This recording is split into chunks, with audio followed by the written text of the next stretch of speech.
അഫാൻ ഇപ്പോൾ ഉള്ളത് പൂജപ്പുര സെൻട്രൽ ജയിലിലാണ്. അഫാൻ്റെ ഉമ്മായ ഗോകുലം മെഡിക്കൽ കോളേജിൽ നിന്ന് ഡിസ്ചാർജായി ഒരു കെയർ ഹോമിലാണ് ഇവരാക്കിയിരിക്കുന്നത്. ഈ ബന്ധുക്കാരുടെ അടുത്തൊക്കെ ചോദിച്ച് ഇതുപോലെ അവിടെ കൊണ്ടാക്കട്ടാന്ന് ചോദിച്ചപ്പോൾ ആരും സമ്മതിക്കുന്നില്ല. അവിടെ ആക്കണ്ട എന്നാണ് പറഞ്ഞത്. എല്ലാവർക്കും പേടിയായി തുടങ്ങി. ഇനി ആർക്കും ഒന്നും കൊടുക്കാനും ആരുടെ കയ്യിലും കാണൂല. ഉള്ളതെല്ലാം ഇവർക്ക് കൊടുത്തു കഴിഞ്ഞതാണ്. പൈസ ആയിരുന്നാലും സ്വർണ്ണമായിട്ടായിരുന്നാലും എല്ലാം അവരെ ഒരുപാട് സഹായിച്ചു കഴിഞ്ഞായിരുന്നു. ഇനി അവരെ കൊണ്ട് ആരെ കൊണ്ടും പറ്റാത്ത ഒരു സാഹചര്യം ആയി. വെഞ്ഞാറമൂട് അവിടെ ഒരു ബാങ്കിൽ നിന്ന് തന്നെ 8 ലക്ഷം രൂപ ലോൺ എടുത്തായിരുന്നു.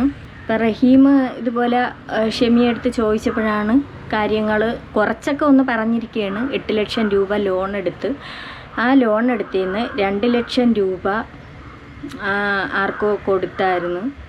അതെന്ന് പറഞ്ഞാൽ ആരോ പൈസ കൊടുക്കാനുള്ളവർക്ക് കൊടുത്തെന്നാണ് പറയണത്. പിന്നെ ബാക്കി പൈസയുടെയൊന്നും കണക്കൊന്നും വരുന്നില്ല. ആൾ തന്നെ പറയുന്നുണ്ട് ബാക്കി പൈസയുടെ കണക്കൊന്നുമില്ല. പിന്നെ റഹീം അവിടെ ഗൾഫിലായിരിക്കുമ്പോൾ തന്നെ 4 ലക്ഷം രൂപ അയച്ചായിരുന്നു. ഈ ലോണിനടയ്ക്കാനായിട്ട് അയച്ച് അതിൽ 2 ലക്ഷം രൂപ മാത്രം ലോണിന് കൊണ്ട് അടച്ചിട്ട് ബാക്കി ആ കൊടുത്ത 2 ലക്ഷം രൂപ പോലും എന്ത് ചെയ്തെന്ന് ഉമ്മായും മോനും പറയുന്നില്ല. അത് ഉമ്മായും പറയുന്നില്ല. ബാക്കി ഈ 2 ലക്ഷം അടച്ച കാര്യം മാത്രമേ പറയുന്നുള്ളൂ. ബാക്കി 2 ലക്ഷം എന്ത് ചെയ്തെന്നൊന്നും പറയുന്നില്ല. അപ്പോൾ ഈ ലോണിന് അടയ്ക്കാനായിട്ടാണ് റഹീം 4 ലക്ഷം അയച്ചത്. പക്ഷെ അത് ലോണിന് അടച്ചിട്ടില്ല. അത് എന്ത് ചെയ്തെന്ന് ഉമ്മ പറയുന്നില്ല. മിക്കവാറും മോന് വേണ്ടിയിട്ട് കൊടുത്തതായിരിക്കാം, മോൻ എടുത്തുകൊണ്ട് പോയതായിരിക്കാം. അത് പിതാവിൻ്റെ അടുത്ത് പറയാനുള്ള വിഷമം കൊണ്ടായിരിക്കാം ഷെമി പറയാത്തത്. അതുകൊണ്ട് കൂടുതലൊന്നും റഹീം ബുദ്ധിമുട്ടിച്ചതും ഇല്ല. അതുപോലെ ഷെമി പറയുന്ന ഒരു കാര്യമാണ് ബന്ധുവിൻ്റെ അനിയത്തിയുടെ കയ്യിൽ നിന്നാണ് പറയണത്. അനിയത്തിയുടെ കയ്യിൽ നിന്ന് ബന്ധുവായ കയ്യിൽ നിന്ന് 5 ലക്ഷം രൂപ വാങ്ങിച്ച് അതുപോലെ സ്വർണവും വാങ്ങിച്ച് ഈ 5 ലക്ഷം രൂപ കൊടുത്തത് അവർ പലിശയ്ക്കാണ് കൊടുത്തതെന്നാണ് പറയുന്നത്. 5 ലക്ഷം രൂപ കൊടുത്തെങ്കിലും അതിൻ്റെ ഇരട്ടി അങ്ങോട്ട് വാങ്ങിച്ചെന്നും പറയുന്നുണ്ട്. 5 ലക്ഷത്തിൻ്റെ ഇരട്ടി പലിശയോടുകൂടി വാങ്ങിച്ചെന്നും പറയുന്നുണ്ട്. പിന്നെ അവർക്ക് കൊടുക്കാനുള്ള സ്വർണത്തിൻ്റെ ആയിരുന്നാലും ബാക്കി പൈസ ആയിരുന്നാലും അവർ നിരന്തരം ചോദിച്ചുകൊണ്ടിരുന്നു. അങ്ങനെ ഇവർ കുടുംബത്തോടെ ആത്മഹത്യ ചെയ്യാനായിട്ട് ഇരുന്നെന്നാണ് ഷെമി റഹീമിനോട് പറഞ്ഞത്. പക്ഷേ ഈ മോൻ ഇങ്ങനെ ചെയ്യണ്ടായിരുന്നു. ഇതെന്തിനാണ് ഇങ്ങനെ ഇത്രയും ക്രൂരമായിട്ട് ചെയ്തത്? അപ്പോൾ ഇത് ബാക്കിയുള്ളവർ അറിയുമെന്നും പറഞ്ഞുകൊണ്ടാണ്. ഇനി എങ്ങനെയാണെന്നറിയാൻ വയ്യ. അല്ലെങ്കിൽ തന്നെ ഈ ഇപ്പം ഓരോരുത്തരെ ചെന്ന് കൊന്നിട്ട് എന്ത് പോലെ ഇപ്പം ആളുകൾ പൈസ കൊടുക്കാനുള്ളവർ, ക്യാഷ് കൊടുക്കാനുള്ളവർ അവർ ചോദിച്ചെന്നിരിക്കും. നമ്മളിപ്പോൾ ആരെങ്കിലും വീട്ടിൽ ചെന്ന് കടം വാങ്ങിച്ചു കഴിഞ്ഞാൽ അവർ തിരിച്ച് ചോദിക്കുമല്ലോ. അപ്പം അങ്ങനെ ചോദിക്കണവരെയൊക്കെ ഇനിയിപ്പോൾ കൊല്ലാൻ തുടങ്ങിയാൽ പിന്നെ അതിനല്ലേ കാലമുള്ളൂ.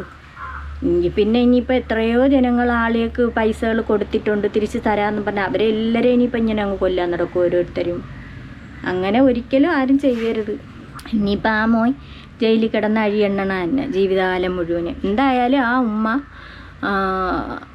അഫാനെ രക്ഷിക്കാനാണ് ഒരുങ്ങണത് എന്ന് പൂർണ്ണമായിട്ടും അറിയാൻ കഴിഞ്ഞു. അതുകൊണ്ട് ഇപ്പോൾ ഷെമീരുടെ അടുത്ത് കൂടുതൽ കാര്യങ്ങളൊന്നും പോലീസൊന്നും ചോദിക്കാറില്ല. ഡോക്ടർ പ്രത്യേകിച്ചും പറഞ്ഞിട്ടുണ്ട് ഇപ്പോഴൊന്നും ഒന്നും ചോദിക്കണ്ട, അതിന് കുറച്ചുകൂടെ ഒന്നൊരിതായി വന്നതിന് ശേഷം അവരിൽ നിന്ന് തെളിവെടുപ്പ് നടത്തും. തെളിവെടുപ്പ് നടത്തിയാലും പറയുമെന്ന് ഒരു ഉറപ്പുമില്ല. ഇപ്പം ഇവരാണ് സാക്ഷിയായിട്ട് നിൽക്കുന്നത്.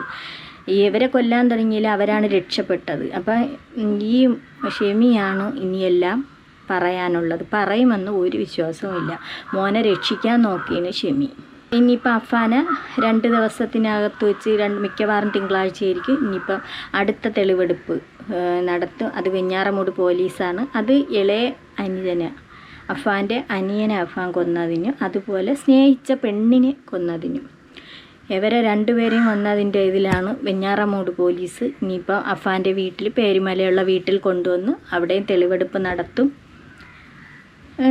നടത്തിയതിന് ശേഷം പിന്നെ അത് കഴിഞ്ഞിട്ട് കോടതിയിൽ ഹാജരാക്കുമായിരിക്കും. എന്തായാലും പാങ്ങോട് പോലീസിൻ്റെ ഇതിലും പിന്നെ അതുപോലെ കിളിമാനൂർ പോലീസ് ഇങ്ങനെയൊക്കെ തെളിവെടുപ്പൊക്കെ നടന്നു കഴിഞ്ഞ് ഇനിയിപ്പോൾ വെഞ്ഞാറമൂട് പോലീസിൻ്റെ കസ്റ്റഡിയിൽ ഏകദേശം ഒരു 3-4 ദിവസം കസ്റ്റഡിയിൽ കാണും. എന്ത് തന്നെ ആയാലും പോയി. ഉമ്മ എല്ലാം തുറന്ന് പറഞ്ഞെങ്കിൽ മതിയായിരുന്നു. പിതാവ് പറയുന്നുണ്ട് ഞാൻ ഇനി എന്തിനാണ് ഗൾഫിൽ പോണത്, ഇത്രയും നാൾ എൻ്റെ മക്കൾക്ക് വേണ്ടി ഞാൻ ജീവിച്ച് ഇനി എന്തിന് ഗൾഫിൽ പോയി കിടക്കണം, ഇനി ഇവിടെ എങ്ങാനും നിന്നും കൊണ്ട് എന്തെങ്കിലും ജോലി ചെയ്യാം എന്നുള്ളൊരിതാണ് ആ വാപ്പ പറയണത്. അതുപോലെ ഇപ്പം അവരെന്ന് പറഞ്ഞാൽ ബുദ്ധിമുട്ട് സാഹചര്യത്തിലൂടെയാണ് കടന്നു പോണത് എന്ന് പറഞ്ഞാൽ ഇപ്പം ഇനി ആരും ബന്ധുക്കാരും സഹായിക്കില്ല. അവർ വെറും ഒറ്റപ്പെട്ട ഒരു രീതിക്കാണ് അവർ കിടക്കണത്. അതുപോലെ റഹീം പറയുന്നുണ്ട് ഇനി മാപ്പ് കൊടുക്കില്ല, മോനെ കാണണ്ട എന്നാണ് പറയുന്നത്.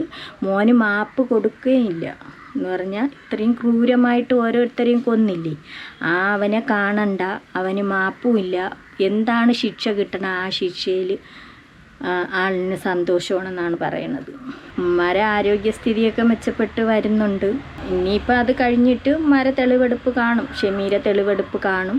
അപ്പോൾ അവരെല്ലാവരും എല്ലാം തുറന്ന് പറഞ്ഞാൽ കൊള്ളാം. ഇപ്പോഴും കട്ടിലിൽ നിന്ന് വീണെന്നാണ് ഭർത്താവിൻ്റെ അടുത്തും പറഞ്ഞുകൊണ്ടിരിക്കുന്നത്, കട്ടിലിൽ നിന്ന് വീണെന്ന്. മോനിങ്ങനെ ചെയ്ത് എല്ലാവരെയും കൊന്ന് എന്ന് റഹീം പറഞ്ഞിട്ട് പോലും, അതല്ലെങ്കിൽ മറ്റുള്ളവർ പറഞ്ഞിട്ട് പോലും അവർ പറയണ എൻ്റെ മോന് ഒരു പാറ്റയെ പോലും നോവിക്കൂല എന്ന്. ആ മോൻ എങ്ങനെ കൊല്ലുമെന്നാണ് ചോദിക്കുന്നത്. അപ്പം ഈ ഉമ്മാക്ക് ഈ അടിച്ച സമയത്ത് ഉമ്മ കണ്ടതല്ലേ ഈ മോൻ തലയ്ക്ക് അടിക്കണതും, ഷോൾ കൊണ്ട് കഴുത്ത് ഞെരുക്കണതും, ഭിത്തിയിൽ പിടിച്ച് ഇടിക്കണതും എല്ലാം. എന്നിട്ട് മരിച്ചില്ലല്ലോ, എന്നിട്ടല്ലേ കഥവും പൊട്ടിയിട്ടിട്ട് പോയി രണ്ടാമത് വന്ന് ചിറ്റിയല്ലേ അടിച്ചത്. എന്നിട്ട് പോലീസിൻ്റെ അടുത്ത് ചോദിച്ചതാ അവർ ചത്തില്ലേന്ന്, പെണ്ണുപിള്ള ചത്തില്ലേന്നല്ലേ ചോദിച്ചത് മോൻ. ഇത്ര ക്രൂരമായിട്ട് കൊന്നെങ്കിൽ അവൻ അതിൻ്റേതായ ശിക്ഷ തന്നെ കിട്ടണം. ഇനിയിപ്പോൾ 2 ദിവസം കൂടെ കഴിയുമ്പോൾ തെളിവെടുപ്പ് അടുത്തത് നടത്തും.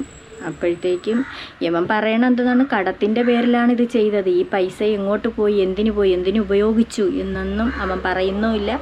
ആ പൈസ ഏത് വഴിക്ക് പോയെന്നും ഉമ്മായും പറയുന്നില്ല, ഷമീം പറയുന്നില്ല. ഇതാണ് അവിടുത്തെ ഇത്.